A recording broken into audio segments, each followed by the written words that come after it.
I'm Dr. Jim Williams, the Aviation Branch Historian, here today on the 24th of April, 2001, with Colonel Retired John A.G. Klose, who was the S3 of the 223rd Aviation Battalion during the invasion of Laos, Lam Son 719.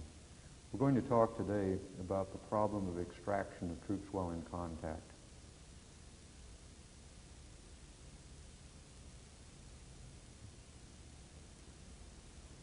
John, we talked a little bit last night, and you talked some yesterday about the problem of extracting troops in contact during air assault operations. And if I recall correctly, you said at the time that is about the most difficult kind of operation that there is. What I'd like to start out with, maybe to lead into that, is just to ask you, how did the situation develop with Landing Zone Brown? And maybe we can kind of get into it that way. Okay, let's go back to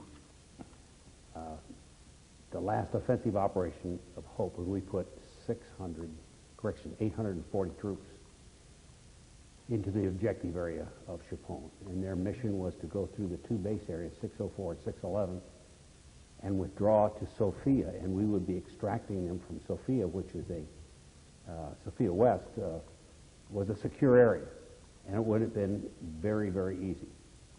Well, we never did extract them out of there. As a matter of fact, we had to walk off Sophia West, and they spiked the tubes of the artillery because we couldn't extract it. There was just too much enemy pressure on the troops. It was a rear movement. I forget the exact infantry term, but they had to fall back to the next place, which was Liz, and hopefully we could have taken some out of Liz. That didn't happen. They fought back along the escarpment to Lolo. We talked a little bit yesterday about the 4-1 battalion finally got kicked off of Lolo and had to go down the face of the escarpment. So the remnants of the 2nd Regiment that had gone into Hope were now coming to the east. And we pulled 40 loads out of Sophia East the day before Brown. Sophia East was about a kilometer north of Brown, and down about halfway down the escarpment there was a flat area, and you were pretty much protected. And we didn't think of mortars at the time, but it was very difficult to fire mortars in there because that would be coming from the top down to a thing. So we had a pretty easy day with Sophia West. And then we thought, well, we get 40 more loads out of Brown. Brown wasn't as clean, wasn't as big as Sophia East was, and again, we figured there were 40 loads in there. Well, it went bad from the beginning. They were in contact, they were receiving mortar fire, and we got 30 of 40 ships hit, and we had to cancel the extraction and tell the Grand Commander they had to move to the east 6 kilometers to Delta 1, which they did. And we were successful in getting them out of there later. But the enemy was using hugging tactics. They maintained contact, and they'd set up their mortars, and they had it that as soon as the helicopter landed, a mortar round would land. They could figure the time of flight, and they were very good at it. So we made up a tactic called the dodge, jump, and run. You would land on one side of the PZ and immediately slide over to the other side and pick up a load. And you were always on the move, so they didn't know where you were going to go. I found out yesterday from Rich Johnson, they had another name for this thing, and they call it Klose's musical mortars. And Bob Bunning, who was the commander of the 48th, had been wounded earlier in the operation. He refused going home. He got back on flight status, and he was out there that day leading his group. And when they explained to him what we meant by this dodge, jump, and run, and they got in there, he called me and he said, "Hey, this is not a game." And I didn't mean it to be a game at all. It was a way to try to beat them. And he was absolutely right. The next flight was a color flight, color 20, got hit by an RPG and knocked the tail boom off, the last third of the tail boom off the thing, and he crashed, and the thing just started going from bad to worse, and that's when we realized with the mortar fire and the close contact we could not continue on, or we would have been like Custer's last stand. That would have been our last stand. We were in the PZ with them, and we'd all be walking out. And so the issue of this is that the doctrine of air assault is evolving, and it takes more than just the aviation assets in the development of this doctrine. Places like the 101st, they have standard operating procedures of how they'll come out of in contact, and they cover themselves, and you actually shoot your way out of the PZ once you have all the friendlies accounted for. It's not fair to start suppressing with your door guns while you're still on the ground if there are friendlies trying to get to you. So this takes coordination and SOPs, and you do it over and over again with your supporting and supported forces, and it becomes an art form. And you do it. Now, with the 1st Armored Infantry Division, we had never, ever gone through this drill. Plus, they had been out there a couple of weeks now, or 10 days, and no, 12 days, and they've come 25 kilometers on the 35-kilometer escarpment on foot, in contact. So they didn't have much ability and much time to organize it. They were hoping to get to Brown and get on a helicopter and get out of there, and that's what we hoped also. The day before, as I said, we pulled 40 loads out of Sophia East without incident. But I think they learned something from that, and when they saw what was happening, they let us have it, and we had to walk it off. The good thing is that we were able to get them on Delta One without much difficulty, but it points up how difficult an extraction in contact can be. And in my judgment, is no more demanding a mission in Army aviation than the extraction of troops in contact. And it should be done and rehearsed, and everybody knows how to do it, which you can do in an organization like the 101st. But when you have a combined operation with services from 2 different countries, you have a language barrier, and you haven't had the opportunity to work with them, except to assault with them. They were good soldiers. The 1st Armored Infantry Division were as good a soldier as, in my experience, we'd ever hauled. And I'd hauled every kind of American troops that were in Vietnam. I'd hauled Marines and many other ARVN forces, to include their special forces and their Rangers. And 1st Armored Infantry Division doesn't have to apologize to anybody for how they did things. But after you've been in contact for 12 days, your chain of command and your leadership, because of casualties, may have changed significantly. As an example, the remaining 88 people from the 4-1 Battalion were commanded by a sergeant whose code name was Whiskey and was the only English speaker that they had. That further complicates working with them. And so these folks are definitely ready to come out. And it breaks their heart when they see us fly away. And, you know, it broke my heart to fly away. There's just no doubt about it. But I had talked to the ground commander. He understood what was being done. I also had talked to Ben Harrison, who was Colonel Ben Harrison, now retired Major General Ben Harrison, who was the advisor to the 1st Division of what happened. It was just no longer prudent to continue. That was unsafe thing from both sides. It was then just an unmitigated disaster, in my judgment. And so they should be well planned, rehearsed, and done before. This is all done in training before you go into combat.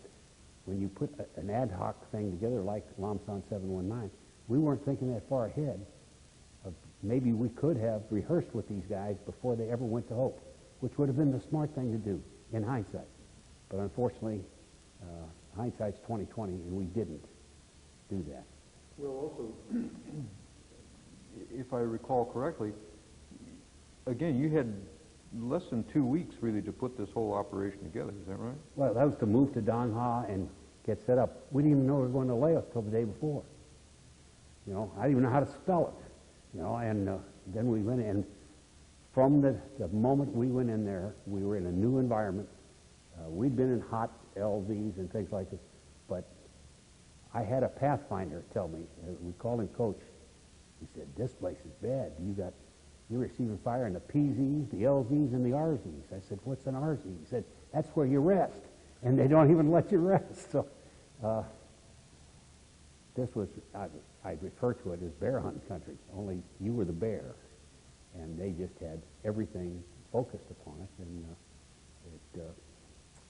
and it cost them. You know, you can't shoot up a month's worth of ammunition without some cost, and so it got less when they wanted to, when they were preserving that or resupplying. And we'd had a lull coming across the things. They kept the ground contact up, and one of the things we had to do was get them some more small arms, the good guys, some small arms ammunition, because they'd shot up theirs. And they couldn't afford to move very much, you know, a couple of bandoliers and take off. And in one of these things, we dropped the load. That was the bad news. The good news was the boxes broke open. And the pilot, being as all Army aviators are, could see the humor, and he says, "At least they won't have to unback it." So, but, you know, do I blame him for picking on the load? Now, that's the aircraft commander's responsibility. I'll never second guess it. And if that's what he had to do, he had to do it. And then, you know, so it just got to be a ragtag operation, and it was unfortunate. But our last big extraction was from Delta One, where we had planned to take the 420 we put in there, thereabouts. They hadn't been in significant contact. And the records show we pulled 991 out of there, and our own estimate was we pulled about 1,500 out. They just kept coming. And as they showed up, we hauled them out of there. And we kind of, again, laughingly said, "I hope none of these are NVA trying to get a ride out of this place," because they just kept coming. It was amazing. But it was a shorter distance. See, the closer you got back to Vietnam, your turnaround time was faster, so you could recycle folks through the drop-off point back in Vietnam. They could pick up some more fuel and head back and get another load. And we kept about 60 slicks working all day. You mentioned Colonel Ben Harrison and his being the advisor to the 1st ARVN Division. How much consultation was going back and forth? Daily. Daily we met with Colonel Harrison. Uncle Ben, I used to call him, and because he was a very good friend of our group commander, Joe Starker, who later made Brigadier and is in the Hall of Fame. I found out yesterday. I'm just delighted. But they called each other uncle. And he would say, like when Don Rosenblum, who was an old friend of all of these people, who was the DISCOM commander of the 101st, Joe Starker said, "You just tell Uncle Rosie that Uncle Joe sent you." And from the moment I said that, Don Rosenblum, he treated the 223rd as if we belonged to the 101st. From a logistics point of view, that we did not want for anything. And it's the same thing with Uncle Ben. And he knew Jerry Kirklider.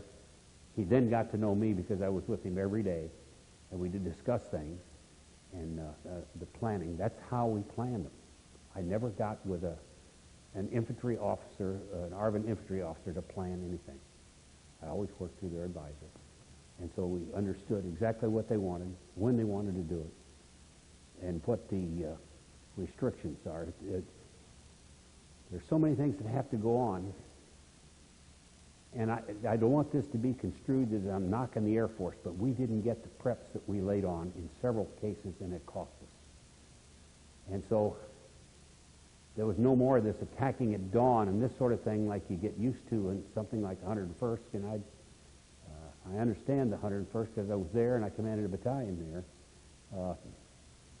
It's done right, and woe be it to either the aviation unit or the infantry unit that screws it up, because the unit commander will not last. You do it to perfection. Now you get spoiled doing that. And then when you start working in a combined operation with folks from different countries who have never worked together, this can get kind of ragged. And that's what it did. And especially when mortar fire is falling around you, nothing gets your attention more. And these weren't the little mortars. I know the 90 and the 60 millimeter kind. These were 203s, because they're very much like 105 or 155 rounds. Man, they go wham when they come out, and they kick up dirt and smoke, and they are no fun. You mentioned when we were at breakfast this morning that I think almost your first ride in country involved a hot extraction. Would you retell that? Well, I'll truncate it a little bit. I was brand new in country, and we were on a Sunday single ship mission resupplying the Special Forces in Tay-Ninh West, in and around Tay-Ninh, which we did. We had plenty of things to do. And unbeknownst to us, a SOG operation was taking place in Cambodia, and they were coming out right on the border to an LZ that was right on the border, and they lost an airplane. And it was burning in the LZ. And a Special Forces commander at Tay-Ninh asked us to go out there and join this flight to make it a flight of 10 so they could do the extraction. And so off we went. And I noticed that they were a little different than we were. They had what I thought were black helicopters. They were just the first of the infrared painted helicopters, which became the standard paint job. And we just had an old OD bucket, and they were wearing striped fatigues, and they looked pretty uniform. These guys did this all the time. And here I was a country boy, and I'd been in country like 2 days or 3, and on my first assault, and it was an extraction, they backed out of the woods, shooting into the woods all the way to the airplane. And the people got in order, and as soon as the last guy got in, then the door guns of the helicopter started on the tree line, and we came out as quickly as we could. So they shot their way out of it, and that was my first exposure to these, but I never forgot it. And when you watch it going on and see it done by some professional people. Now, the soldiers were Hmong. Their leaders were Special Forces. Their call sign was China Boy at the time. These are things indelible on my memory. I will never forget. Once you've done one of these things, it's there for good, and they did it correctly. And so that was the yardstick that I've always carried of how you do it correctly. But in that case, also, you had the difference that I would assume the people they were in contact with didn't have the heavy mortars and things That's like correct. that. Well, no, we were, that's the thing. We had no NVA that far south at the time. It was April 1st of '67, which I was in the country about 8 months, before we had any evidence of NVA in MR3. And that was when the 1st of the 26th Infantry, a battalion commanded by a Lieutenant Colonel Al Haig, whose operations officer was Captain George Jowan, both who made 4 stars and were excellent soldiers. They were attacked at dawn. Now, in that particular unit, and that was one of the best in the 1st Infantry Division, they had a stand to first light, and they fired all the weapons outbound at precisely the time the NVA was attacking. And I want to tell you, we got in there with they needed ammunition and whole blood, and we got in there about 9 o'clock that morning, and I had to hover around for several minutes to find a place I could set the helicopter down without having a skid on some body. This was wall-to-wall dead guys in there, and they were in uniforms. They had pith helmets. They had field telephones with wire running out there. They had pack howitzers. This was a different outfit. This was the NVA, and that's the first evidence the NVA was that far south. And these are the folks we were fighting in Laos. These were NVA regulars, not guys in black pajamas and coolie hats. They were They were serious folks. And roughly when was that? Well, it was in August of '66. You know, probably the last Sunday in August. And,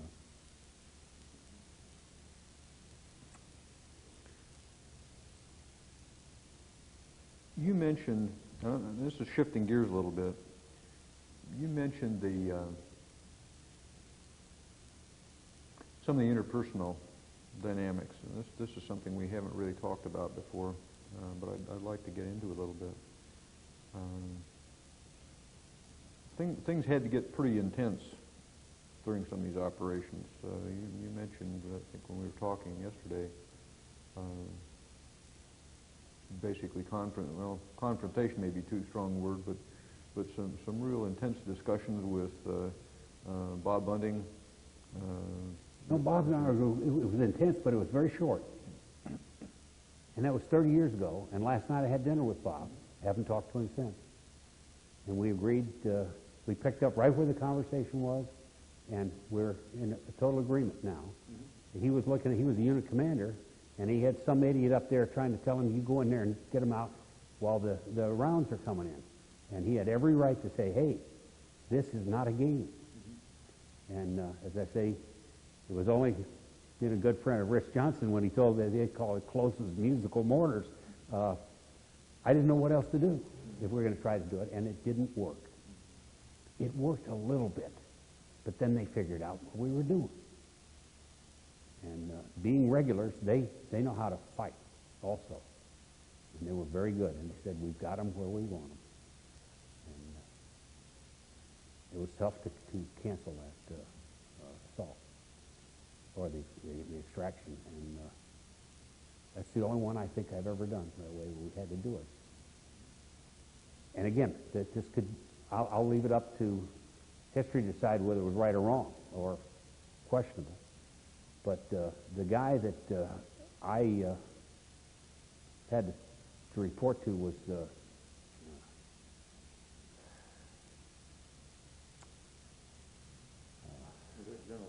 General Berry. I had a mental block there. And I just sat down and I told him the situation, and he supported the decision. That, you know, we had to be able to fight again another day. And it was, we'd talked before about success and failure at combat, and that was one of those days that we didn't get done what we wanted to do, so therefore he won that one. If we'd got them all out of there, we'd have won. And, but we got them eventually. So I won't say it was a draw, but it got pretty intense.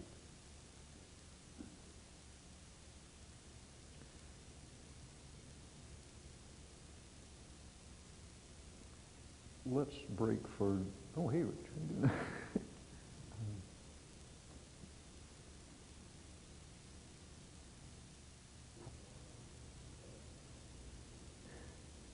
John, in this segment, what I'd like to do is talk about landing zone Lolo.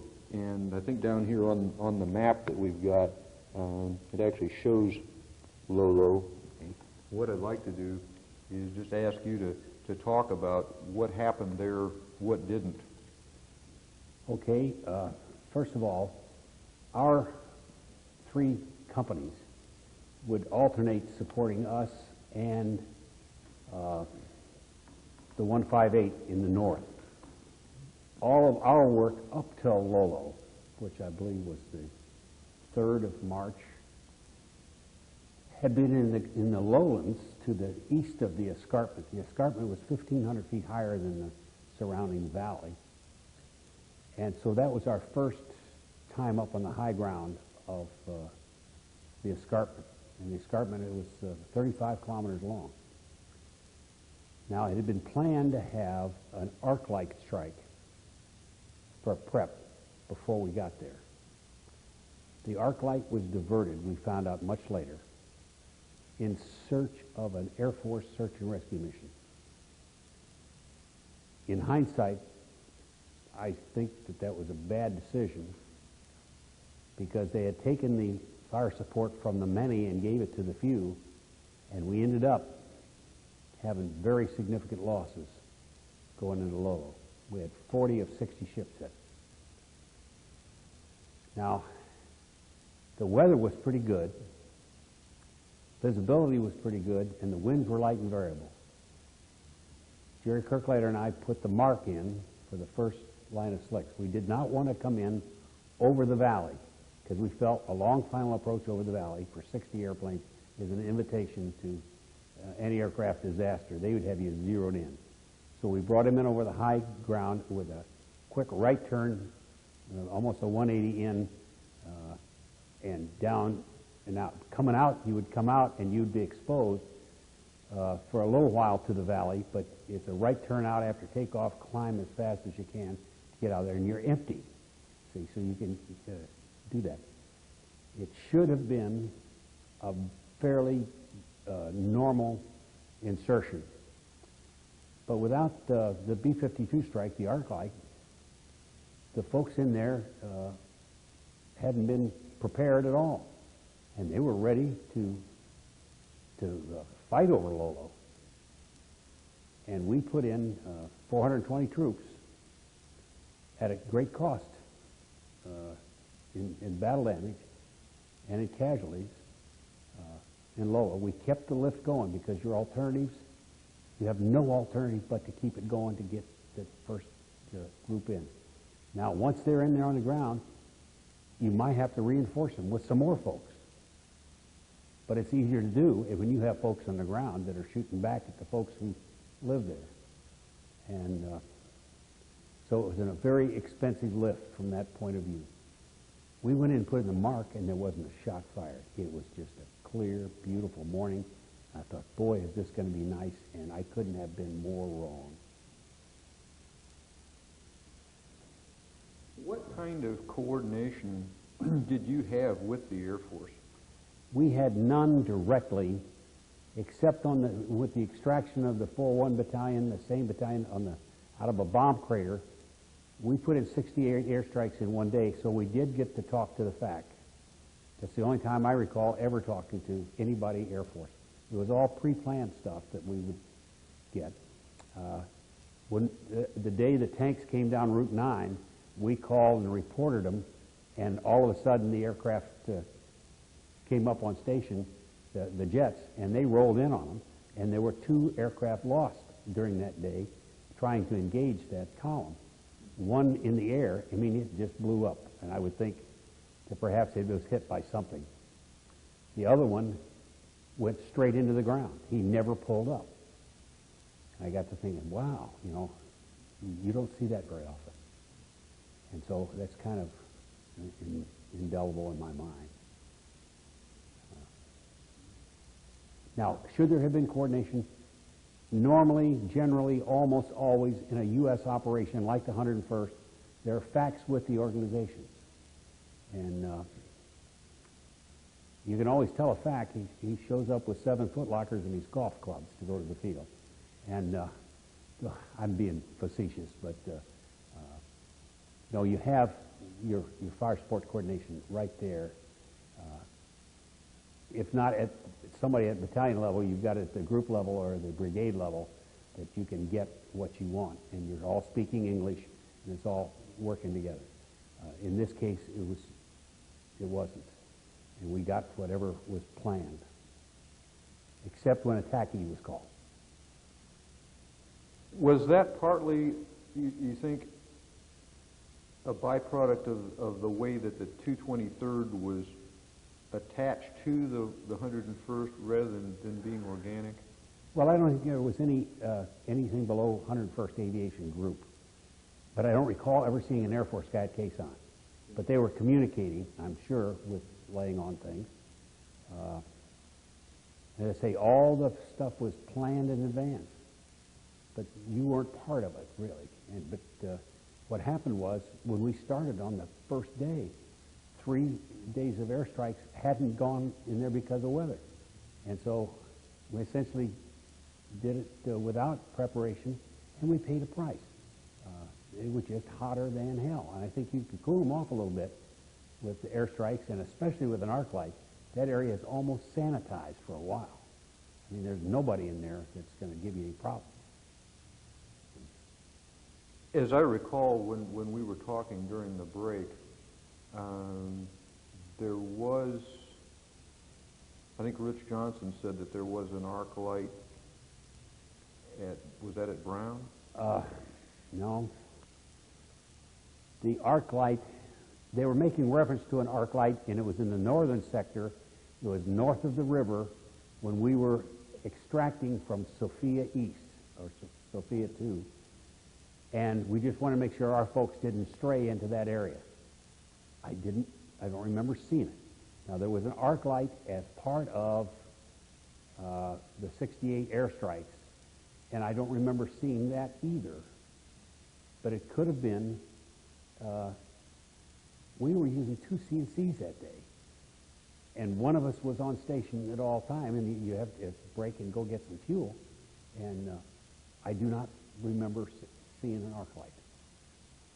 But I do remember, we listened to it yesterday on the radio, or on the tape of the radio talk, and I was biting them hard on the hind end saying, don't go north of the river, because there's an arc light going in, and within 2 minutes. But I never saw it. Now, whether it went in or not, I have no idea. But the warning had come up, and we just want to make sure everybody didn't stay south of the river.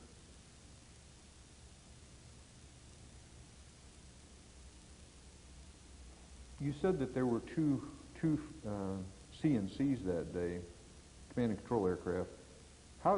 Who was the other CNC, and how did you coordinate those things? Banjo Davis was flying with Kirk Leiter. Which day are we talking about now? Well, I guess you're talking about the day that that there was supposed to be the arc light, but you didn't see it. No, we only had one during. Well, we never got the arc light on Lolo. On the extraction of the 4-1 battalion out of the bomb crater, at the same time we were pulling people out of Delta 1. So Jerry worked the 4-1 extraction, and I was up about Sophia East watching Delta, because once we got Delta going, it was just a round-robin racetrack sucking them out. And as I say, the number was 991. We felt by the number of trips we made there, it had to be 1,500, and before it was clean. But that was the day. Banjo Davis was with Kirk Leiter. And we were all up the same frequencies. And I would cover when he had to get fuel, and he would mind the store when I had to get fuel. Now, we learned that late in the operation. That's when I told you yesterday that I wanted to find out Oxhorn 28, who was a CAV troop commander. I believe his name was Jack Clark. I got some significant fuel problems once, and I said, would you mind the store for me? He said he'd be glad to. He stepped in as if he had done it all his life. And I mean this with all my heart. I didn't even know what the CAV was until on Lam Son. And now I have the greatest respect for them, and I believe that they have more potential than any other unit in Army aviation in terms of the Apache and fighting the battle. They've got it all.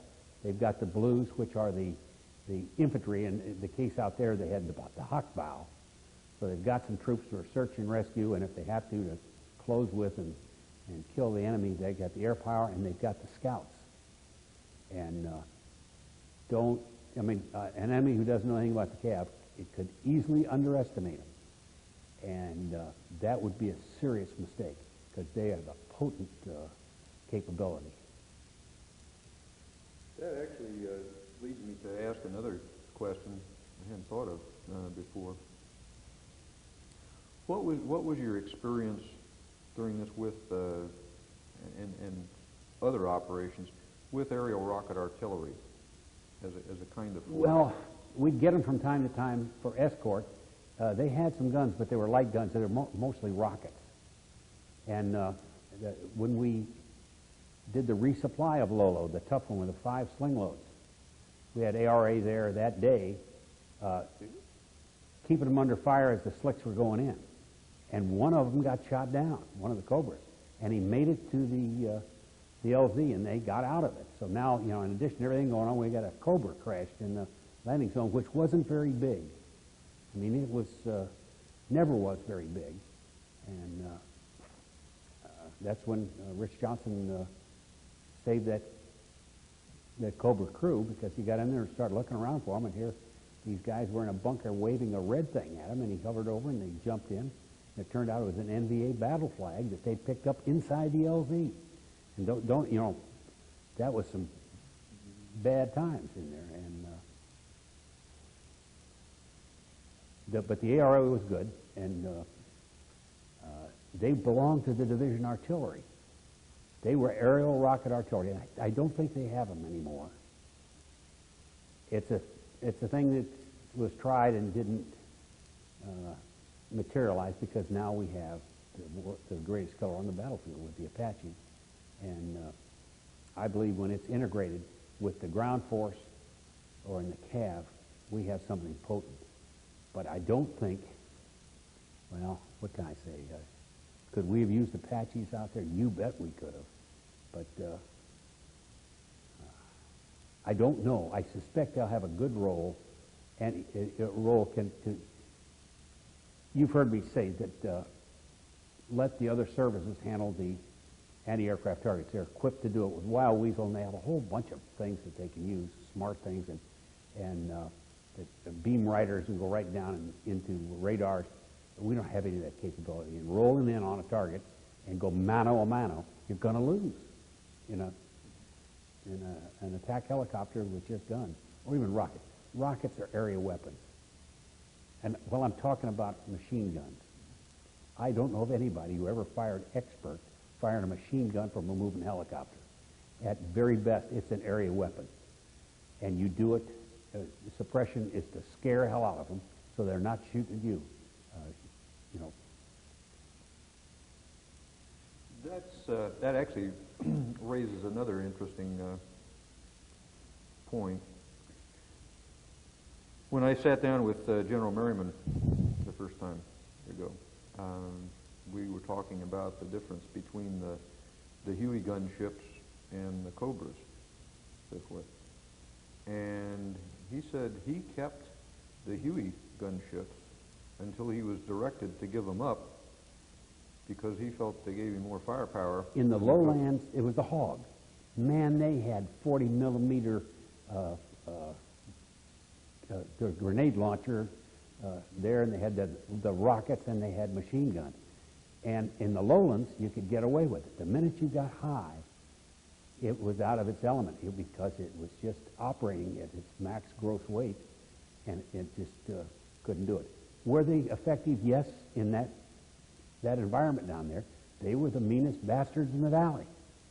And I can understand him thinking about it. The Cobra, though, was a generational jump, even though it's the same airframe, okay, but a very narrow figure as far as head-on target. The Hog is a terrible target. It's big, it's ugly, it's slow, and you don't have to be very accurate to hit it. So in some sense, the difference between the usefulness of the Huey gunship and the Cobra was again one of those differences between the tactical environment in the South and the situation that you folks were up with the altitudes and so forth in Lam Son 719. Is that correct? Yeah. And gunships came out of the house board, and they tried everything. They slapped them together, and some things worked and some things didn't, and they were always around. And I can't ever recall a standard configuration for a C-model gunship. There were all kinds of different configurations, and it didn't matter to them if part of their systems didn't work. As long as some did, they were still out there fighting. Okay, but they'd have 2 or 3 potential things. That 40 millimeter grenade launcher will get your attention, but again, it's an area weapon. When they start going thunk, thunk, thunk down there, you're going to go hide, because you don't want to eat one of those.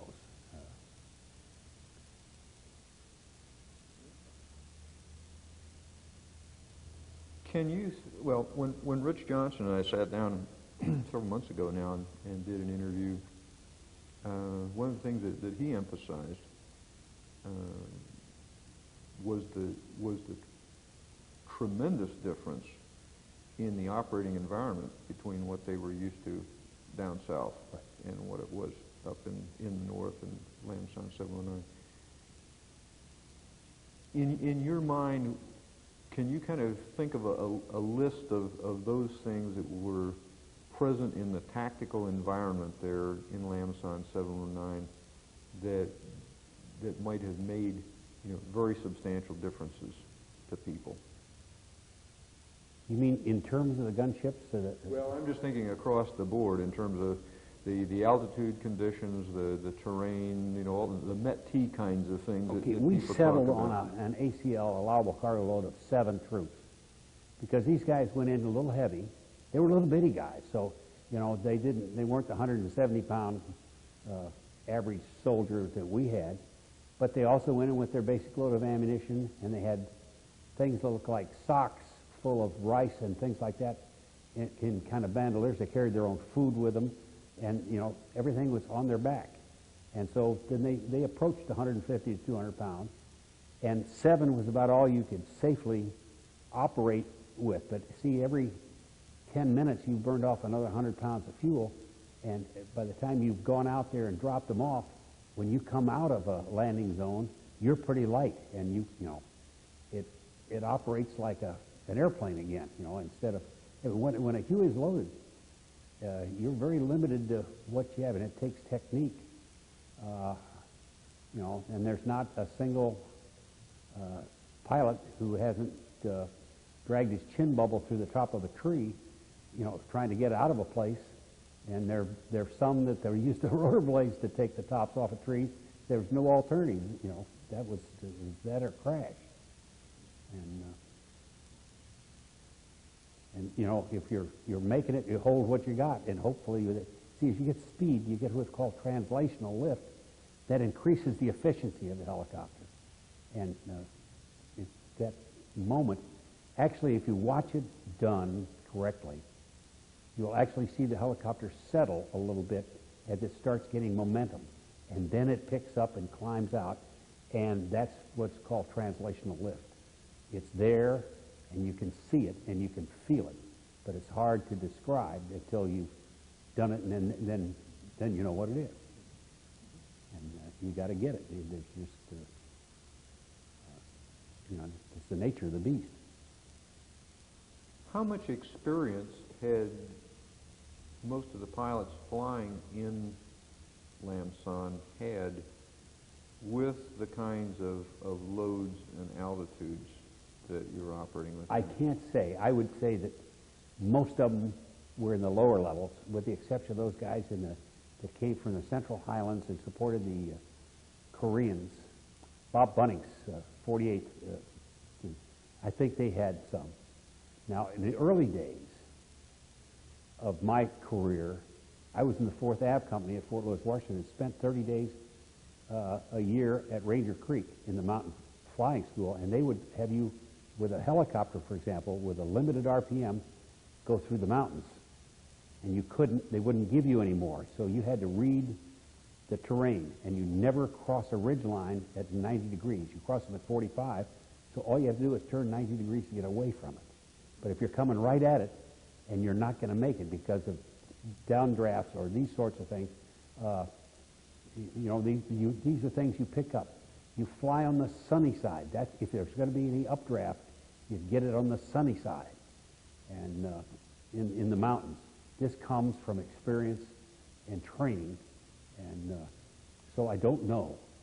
It's just that when you talk in terms of Charlie model gunships who have just rearmed and just refueled, initially my tendency was to look away.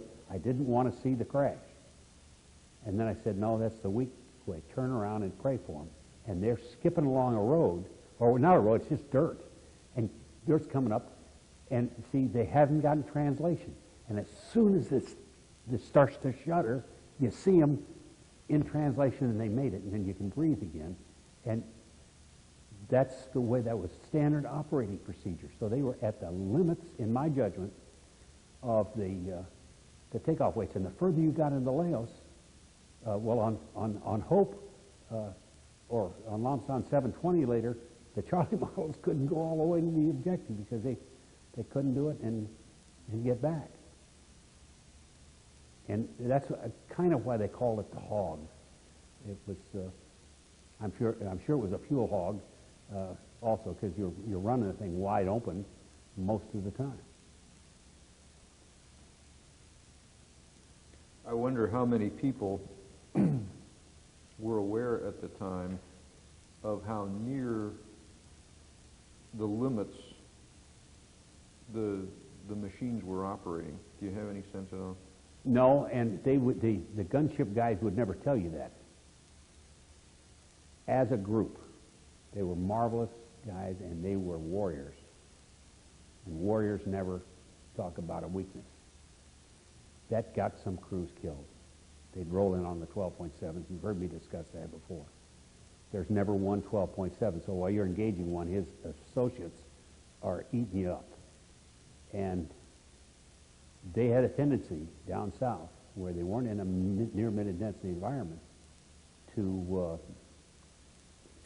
go mano a mano.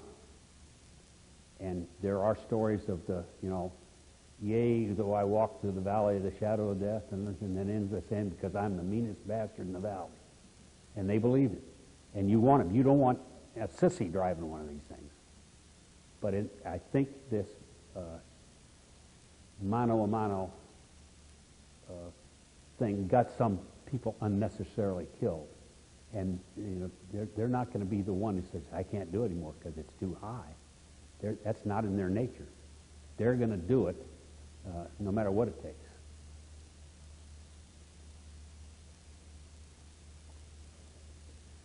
John, this is shifting gears, but this may be a good time to do it. Tell me a little bit about Lam Son 720. What was it? I was not there. Okay. I'd gone to help write this report on Lam Son 719. I would recommend that you interview Rich. Rich was, and he knows all about it. Here's what it was. They didn't complete out. I don't know whether it's 611 or 604. They didn't get it all while they were out there, and they thought a good, well-planned, well-executed with the right prep, that you could get in and out clean and make sure that you got it all. And they used the Hawk bow, but they used the 223rd Cruise. And I know they used the 173rd. What other folks went on it? I was not there. And they pulled it off clean. And do you think the media would cover something like that? I don't ever recall reading. I didn't know there was one. And but that was one of our great successes.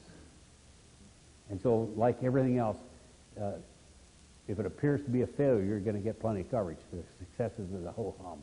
They expect success. Well, there's something to be said about that, too. I expect success, too. But there's some things get beyond our control. And so you have to deal with the uncertainties as they arise.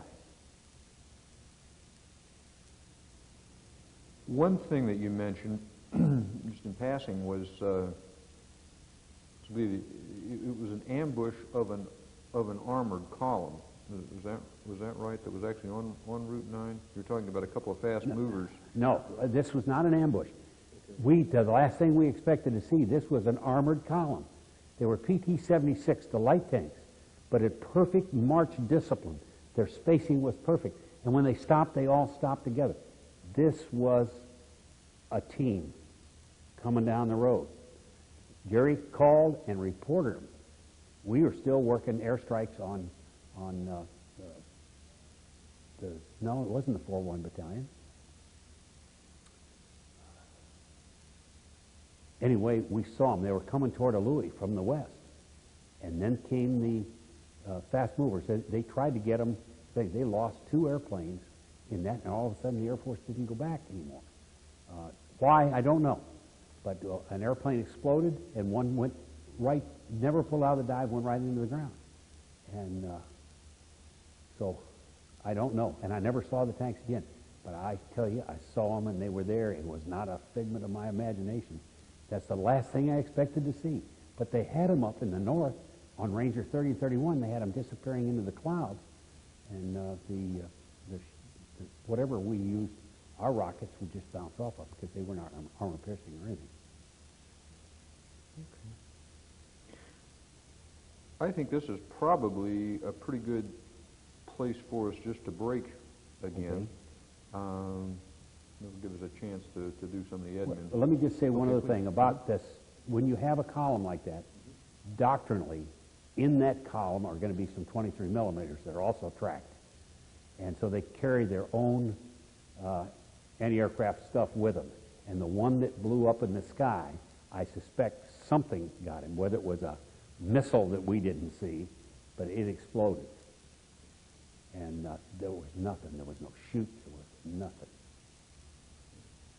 Okay.